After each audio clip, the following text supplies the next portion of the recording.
అదేవిధంగానే Telugu faculty నాగమేంద్రారెడ్డి అండి. తొలిసారి మన వీడియో చూసే మన ఛానల్ అయితే సబ్స్క్రైబ్ చేసుకోండి. అలాగే మీకు నచ్చితేనే లైక్ చేయండి, షేర్ చేయండి.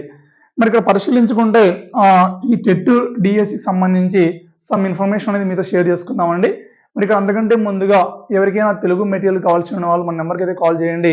So Telugu content grammar, Telugu methodology, తర్వాత తెలుగు బిడ్ బ్యాంక్ మీకు అందుబాటులో ఉండడం జరిగింది. తర్వాత తెలుగు వ్యాకరణ పుస్తకాన్ని కూడా అందిస్తున్నాం. తర్వాత ఎస్జిటి వాళ్ళకి సంబంధించి ఆల్ మెథడ్స్ బిడ్ బ్యాంక్, తర్వాత అందరికీ స్కూల్ అసిస్టెంట్, ఎస్సీ, ఎస్జిటి అందరికి కూడా మరి సైకాలజీ బిడ్ బ్యాంక్ కూడా మీకు అందుబాటులో ఉండడం జరిగింది.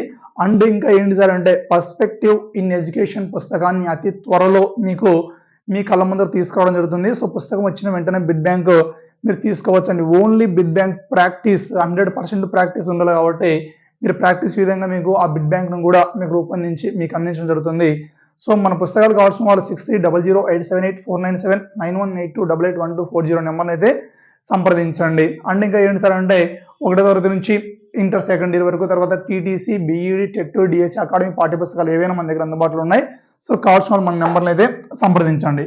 మరి ఇక్కడ పరిశీలించుకుంటే ఏపీడిఎస్సి 2025కి సంబంధించి మరి ఇక్కడ ఎస్సీ వర్గీకరణ ఈ అంశాలన్నీ మనకు మరి ఆర్డినెన్స్ రూపంలో అమలు ఈ విధంగా ఇచ్చారు కాబట్టి ఒకవేళ నోటిఫికేషన్ ఇచ్చేకి అవకాశాలు ఉంది అనే సమాచారం చాలా మంది చెబుతున్నారండి. మరి ఇక్కడ పరిశీలించుకుంటే డిఎస్సికి ముందు టెట్ నిర్వహించాలి అనే యోచనలో మరి కొంతమంది విద్యార్థులందరూ కూడా ఏం చేశారు సార్ అంటే నారా లోకేష్ గారికి, అంటే విద్యాశాఖ మంత్రి నారా లోకేష్ గారికి ఒక వినతి పత్రాన్ని అందజేశారు. ఏమని సార్ అంటే మాకు ఈ డిఎస్సి నిర్వహణకి ముందు ఖచ్చితంగా టెట్ నిర్వహించాలా.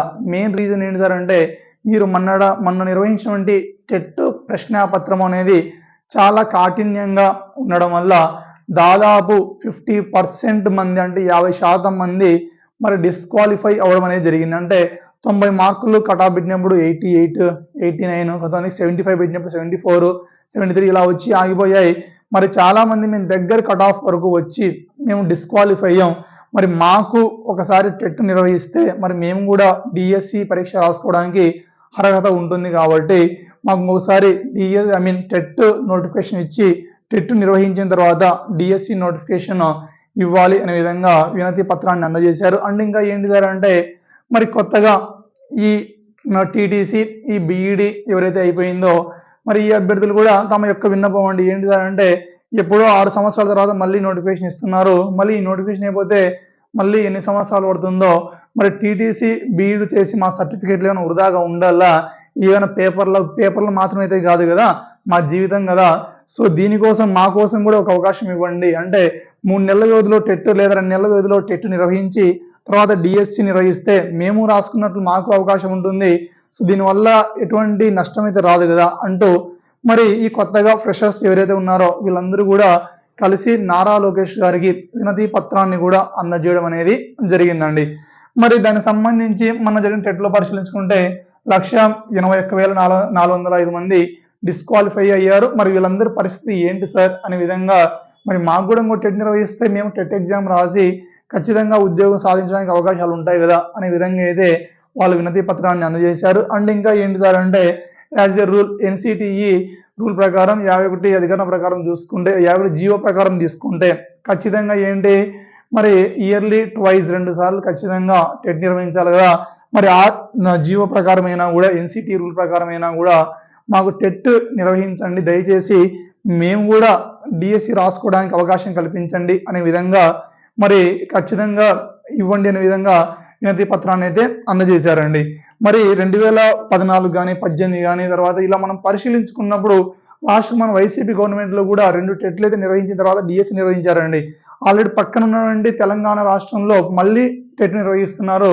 టెట్ నిర్వహించిన తర్వాత డిఎస్సి ఇచ్చే యోజనలో ప్రభుత్వం ఉంది కాబట్టి సో మాక్సిమం మనం కూడా ఇచ్చే అవకాశాలు అనేవి ఎక్కువగా ఉండడం అనేది జరుగుతుంది. మరి ఈ టెట్ నోటిఫికేషన్ ఇస్తుంటే మరి బాధ ఎవరుకుంటుంది సార్ అంటే చాలా ఏళ్ల నుంచి కష్టపడుతున్నారమ్మా. దాదాపు 6 సంవత్సరాల నుంచి ఆహర్నిశలు ఇదే గాలి, ఇదే నీరు, ఇదే ఆహారం అంటూ ఒక డిఎస్సి పదాన్నే శ్వాసగా, ఆశగా, జీవితంగా భావించి చదివేటువంటి అభ్యర్థులందరూ కూడా చాలా బాధపడుతున్నారు. ఎందుకు సార్ అంటే కొంతమంది మా వయో పరిమితి మించిపోతుంది, మీరు డిఎస్సి రాసుకోవడానికి ఏజ్ ఉండదు. మరికొంతమంది కుటుంబ సమస్యలతో, ఆర్థిక సమస్యలతో సతమవుతూ ఈ డిఎస్సి ప్రిపేర్ అవుతున్నారు. కొంతమంది వాళ్ళ యొక్క భార్యల యొక్క మెల్లల్లో ఉన్నటువంటి ఆ తాలిబొట్టులను అమ్మి మరి హాస్టల్లో ఉంటూ కుటుంబాన్ని వదిలేసి చదువుతున్న మరి మా పరిస్థితి ఏంటి, మా జీవిత కష్టాలు ఈ విధంగా ఉన్నాయి. మరి ఈ ఎగ్జామ్ అయిపోతే ఒకవేళ ఉద్యోగం వస్తే ఉద్యోగం చేసుకుంటాం, లేదంటే వేరొక పనికి వెళ్ళిపోతాం కదా. మరి డిఎస్సి త్వరగా పెట్టొచ్చు కదా, మరి ఎందుకు ఆలస్యం చేస్తున్నారు, పెట్టేందుకు మేము ఆల్రెడీ 6 సార్లు టెట్ రాసాము, మరి మాకు టెట్ ఎందుకు అనే విధంగా మరి చాలా మంది బాధపడుతున్నారండి. మరి ఇదే వర్షంలో మాకు టెట్ వద్దు, డిఎస్సి కావాలి, డిఎస్సి ముద్దు అనే విధంగా మనకి తిరుపతిలో కూడా నిన్నటి రోజున ఒక చిన్న ధర్నా కార్యక్రమం కూడా చేశారండి. అందులో ఏంటి సార్ అంటే, మేము దాదాపు ఇప్పటి వరకు 6 టెట్ పరీక్షలు అయితే రాసాము, ఇంకా టెట్ అవసరం లేదు, దాదాపు 6 సంవత్సరాల నుంచి మేము డిఎస్సికి ప్రిపేర్ అవుతున్నాం, ఈ డిఎస్సి పరీక్ష నిర్వహిస్తే మాకు సంతోషంగా ఉంటుంది అంటూ ఆ అభ్యర్థులు విన్నవించుకున్నారండి. ఇక్కడ ఎవరి వర్షన్ వాళ్ళది కరెక్టేనన్న, టెట్ కావాలన్నది వాళ్ళ వర్షన్ వాళ్ళది కరెక్టే, డిఎస్సి మాత్రం డైరెక్ట్ టెట్ వద్దు డిఎస్సి కావాలని కూడా ఈ వర్షన్ కరెక్ట్. ఎందుకు సార్ అంటే, ఆర్థిక సమస్యలు అనేవి మానవుణ్ణి ఎంత తక్కువ స్థాయికి తీసుకుని వెళ్తాయంటే అంత తక్కువ స్థాయికి తీసుకుని వెళ్ళడం జరుగుతుంది. కాబట్టి ప్రతి ఒక్కరిది సమస్యే కాబట్టి మరి ఖచ్చితంగా మరి మా సమస్యలు ఎవరు పరిష్కరిస్తారు అంటూ ఆ అభ్యర్థులు కూడా తమ బాధను విన్నవించుకోవడం జరుగుతుందండి.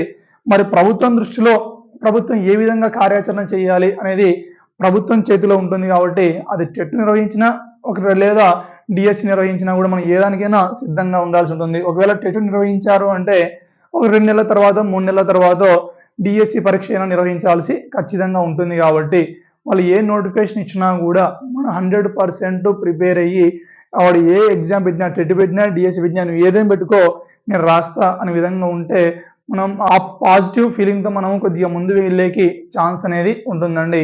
So be positive, think positive, do positive. ఎప్పుడైతే పాజిటివ్గా థింక్ చేస్తావో ఆ రోజు మనకు రిజల్ట్ కూడా పాజిటివ్గా ఉండడం అనేది జరుగుతుంది.